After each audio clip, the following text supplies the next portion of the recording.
Yo, kumusta? Kuya Bros TV po ito. Isang OFW na nagtatrabaho dito sa Middle East, sa Riyadh. Totoo pala ang sinasabi nila, no? Na dito sa mundo ng internet, bilang isang content creator ay kahit pamilya mo, hindi ka susuportahan. Kung mayroon man ay isa lang.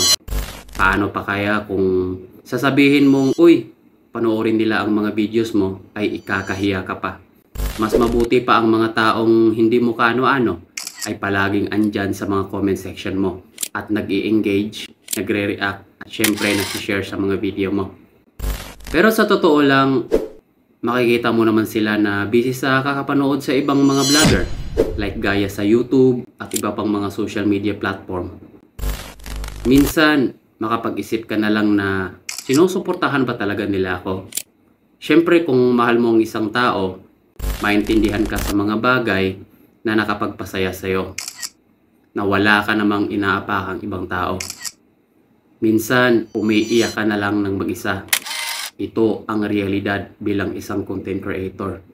At minsan pa, nanakawan ka pa ng mga videos na talagang pinaghihirapan mo.